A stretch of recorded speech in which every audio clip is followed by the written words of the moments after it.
hindi po muna namin siya pwedeng makita bago niyo po gawin yun. Joey, severely burned ang labi ni Miguel. Mas makakabuting hindi niyo na siya makita sa ganong kalagayan. At base sa initial findings, may posibleng foul play. Kaya ayaw namin makontaminate ang ebidensya bago ang autopsy. Pagkatapos ng proseso, i-release namin ang labi sa inyo. Kaya mas makakabuti na ring umuwi muna kayo para makapagpahinga. Wait lang po, paano niyo naman po nalamang si tatay po talaga yun kung sobrang sunog po yung katawan? Through the plate number at mga personal effects. Pero magsasagawa pa rin kami ng DNA test for verification. Chief, ano yung ibig sabihin niyo sa foul play? Sa unang tingin, mukhang aksidente. May skid mark sa kalsada. Mukhang nawalan siya ng kontrol bago siya sumalpok sa pader.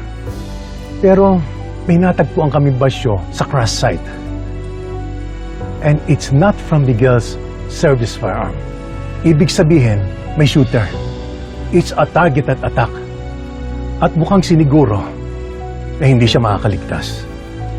Eh, sabi ko sa kanya, huwag na siyang bumalik sa serbisyo eh. Kung hindi siya umalis, hindi nangyari to.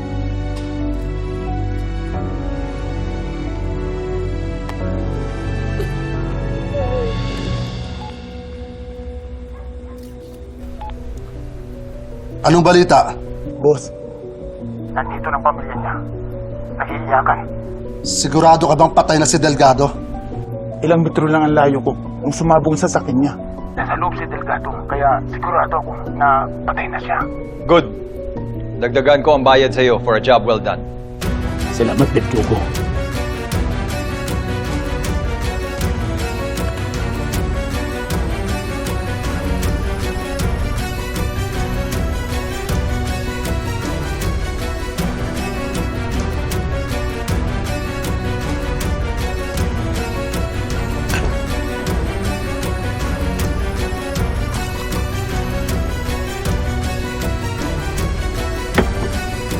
Tawag Delgado.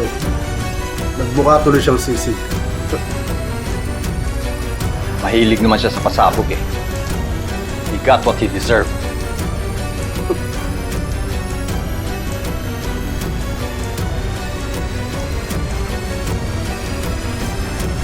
Bruce, ihatid mo sila. Ma'am, tara na po. Hindi, Cruz, ako na. Ako na bahala. Joe, I'm sorry for what happened. Pero pangako, tutulong kami sa investigasyon. Hanggat sa kailangan. Salamat, pero hindi na kailangan kasi di ba ipapa-DNA test pa naman yung katawan? Hindi pa naman siguradong si tatay talaga yun eh. Malay natin nakaligtas siya, di ba? Baka buhay pa si tatay. Sa itsura ng kotse, masusunod talaga na malala kung sino yung nasa loob.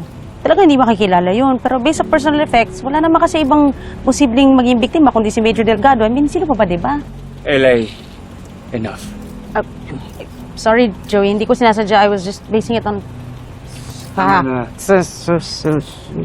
Okay lang. Pero hindi naman siguro masama na umasang buhay pa si tatay, di ba?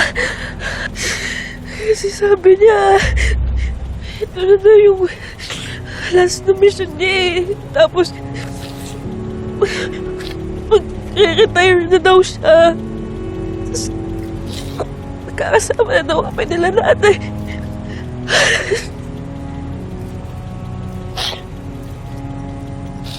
Tsaka naniniwala ako na pwedeng buhay pa si tate eh.